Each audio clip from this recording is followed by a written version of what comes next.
Rassie Erasmus, is he a mad rugby scientist or the best innovator the game has ever seen? Rassie named an inexperienced matchday lineup for the second test against the Wallabies in Perth for this up-and-coming weekend. Mainstream media was quick to pounce and ask if the so-called B team named should be seen as disrespectful towards the Wallabies. And I would like to know from you if you feel that this is a disrespectful move from the Springbok management team towards Australia. If by some chance this video makes it down under to Australia and if you're a Wallaby supporter, please let me know in the comment section below if you feel this move by the Springboks is seen as disrespectful. My thoughts on this: the man is a genius. How fortunate is a country like South Africa and the Springboks to have everyone question why you are picking a B team when the B team selection has a total of 14 World Cup winners, 10 of them being double World Cup winners. Talk about disrespect. I think there would have been changes made in the second test for the Springboks if they won the first test in Brisbane. Just not as many as what we are seeing now. But then Argentina gave the Springboks a little bit of an insurance policy by beating New Zealand last week. Worst case scenario is the Springboks take a loss this weekend, but then all 4 teams in the competition end on 4 to 5 points on the log after the second round of the Rugby Championship. That is if Argentina loses this weekend. If there's a loss coming this weekend, then a Springbok squad with 10 new changes have experienced what a loss feels like in Australia for the next World Cup.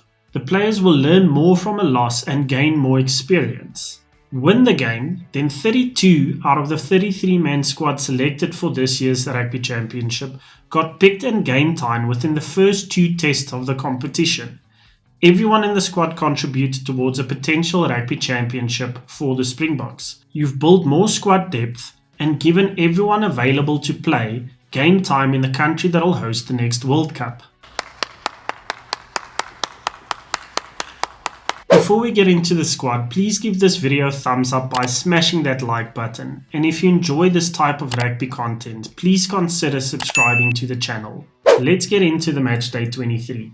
The selected front row is very inexperienced on the international stage, with Jan-Hendrik Wessel, Johan Grobler and Thomas du Toit. For the locks, selected as captain for the second time in his career is Salman Murat, and for the first time in the starting jersey is Rowan Nortje. For the loose forward, selected as Marco van Staden, Pieter Step du Toit, probably selected as vice-captain to assist Salman Murat, and for his second consecutive start in the number 8 jersey, Elrich Louw. For scrum-half and fly-half positions, the second player to get a first start in his career on scrum-half is Morne van der Berg, and Feinberg-Mngomezulu gets to keep the number 10 jersey for the second week in a row. On both wings, the return of Makazole Mapimpi.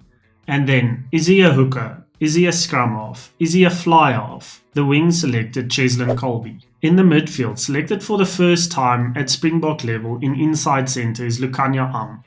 And the outside centre is Jesse Kriel.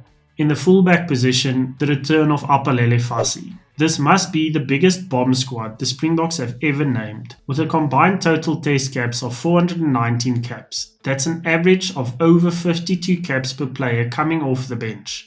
Selected is Malcolm Marx, Oxen Che, Vincent Koch, Eben Etzebeth, Kwagga Smith, Grant Williams, Manie Lebok and Andre Pollard.